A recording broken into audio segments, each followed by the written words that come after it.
You know what? I still think we've got much faster marathon times in us. So it's just as well we're running Boston in about 7 weeks on Monday the 15th of April. Let's get it.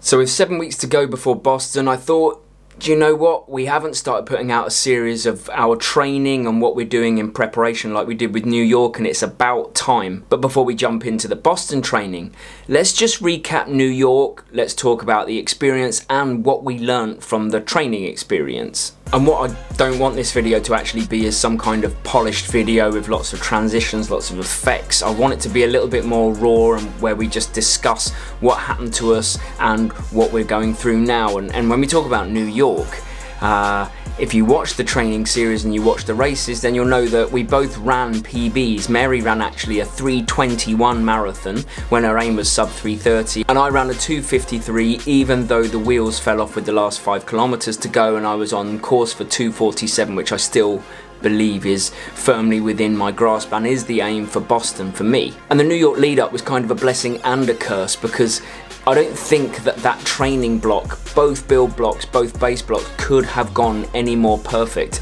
They were just, we didn't miss a session. They were flawless. You know, we were hitting the marks at every point. We were making sure we were doing speed sessions. We were doing marathon paced efforts during our long runs. Everything just went to perfection. Where I felt like we fell down actually for New York was nothing to do with the training. It was the fact that we could only get there with 1 day to go. So we actually landed on the Saturday, and then we had to go straight to registration. We had to get to bed because we were going to be jet lagged, and then we had to get up at, I think it was like 4:30 AM in order to then run New York Marathon the next day. And although we felt good and the legs felt good and everything was playing ball, my heart rate was going well, all the plan came together, just the last 5 kilometers for whatever reason, and I still haven't really pinpointed it, it all just fell apart for me. And the same for Mary, but we did hold on for PBs, but it was a pretty grim affair, those last few kilometers or miles, however you want to call it. So Boston training's actually already been quite different to New York. I've been ill during the process, not a lot, but I have missed kind of a week's worth of sessions near enough.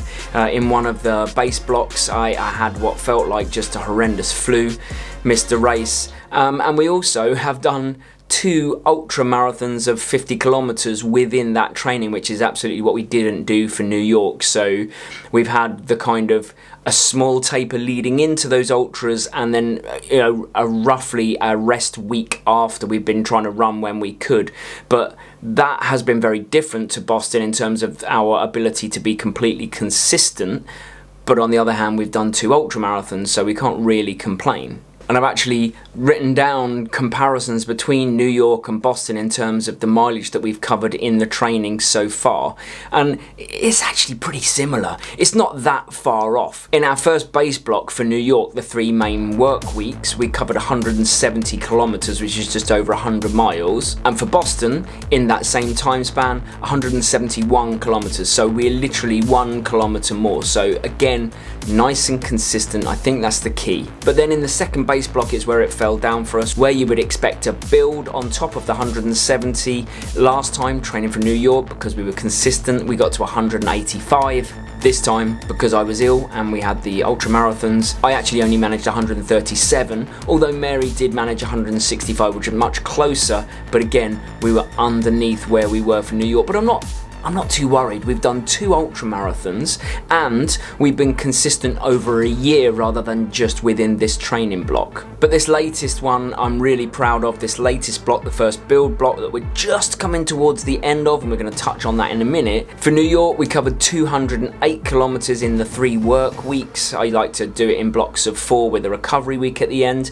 But for this Boston training block, we've been a little bit more consistent. We've hit over 70 kilometers in all of the 3 weeks and 223 kilometers in total, which I think really puts us in pretty decent spot moving into that last build block, which will come after this recovery week. So that kind of leads us to this week, and what I wanted to talk about is how we're approaching the week and what we've changed from New York, because most of our weeks are standard. There's nothing flashy here. If you see this week, you'll probably understand what we're going to do in the next build block in all of the weeks. So it started, as every Monday tends to start, with some strength and conditioning work, some easy work, because we will have done the long run the day before usually, and we wanted to make sure that we're giving ourselves a good lead into the harder work in the week. Tuesday, this one was a tricky one. We wanted to get 12 kilometers done, maybe a little more if we could, but we were on a tiny island that really only was a kilometer up and down and 2 kilometers across. But we did manage to eventually, albeit getting lost and it getting dark,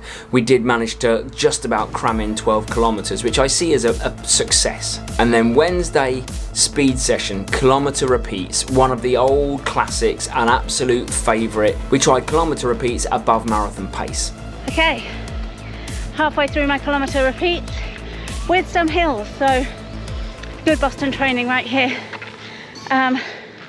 Because of the terrain, I'm just going off effort rather than feel, so actually a bit ahead of pace. Whew, it's good to burn. So 90-second recovery in between each repeat. Heart rate's doing okay today, so that's a good sign.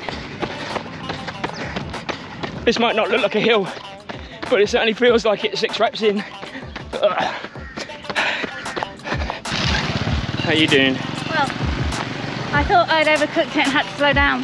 Did you just speed up? That was my fastest one. Oh, Mary. 2 more to go. Oh my gosh. It's the heat. I'm finding like the heat is ramping up, and that's what's doing it.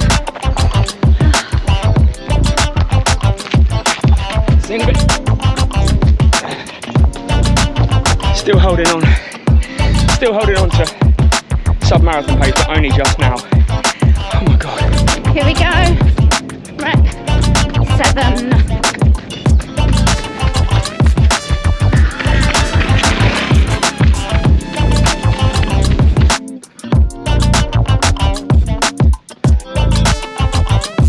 This is officially it. Oh my god. Come on. Did it. What was that? Thursday was another base run. In fact, I thought we saw Chrissy Wellington on the island. Now I think about it, I'm not so sure it was her, but it really, really looked like her. So we managed to get 13 kilometers done there. And you might be thinking, that's a lot of base work, but when you have been running for so long, well, like we have, you start to learn what works for your body, what doesn't work for your body. I have to consolidate kind of 2 speed sessions, whereas top level athletes, they might do a Tuesday and a Thursday speed session. My body just can't do that, can't recover quickly enough. So I just do one on a Tuesday where I go a bit harder than marathon speed, really try and double down and get some speed work there, but with an eye to the long run where marathon pace becomes important. Friday was actually a travel back day. We flew back from our holiday, so again a day off, and we don't tend to do anything on a Friday anyway unless we absolutely have to, because the big miles are coming at the weekend. And then Saturday morning we had to get up at 5 AM to make sure we got another 12 kilometers of easy base work in before we went and got treated. We had some physiotherapy and dry needling, which we feel like we need to just keep our bodies on course while we're training for this marathon, which leaves us with the long run. And it happened to be John's birthday. Hi. Hi. We're back at it. Yeah. What are we doing today? 30k long run. 30k long run. Band back together. Mary in her new kit. Rainbow Warrior. Rainbow Warrior. Are you thinking of wearing this for Boston? 100%. It's like my dream. All right, we've all split off, doing our own thing now. But this is a lot harder than it was a couple of weeks ago. So I went through the half marathon in 1:39. I'm just doing the last marathon specific hotspot towards the end of the run now. Just about 23.5 kilometers now. It's hard and really hot.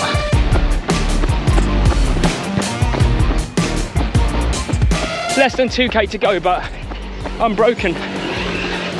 If anybody marathon training wants any kind of reassurance, then just know I just tried 2 kilometers at goal marathon pace and couldn't hold it, and yet I know come race day that's what I'm going to be able to run.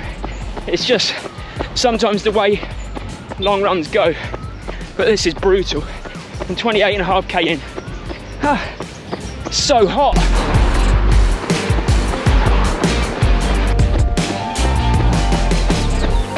There you go, 30k in the bag.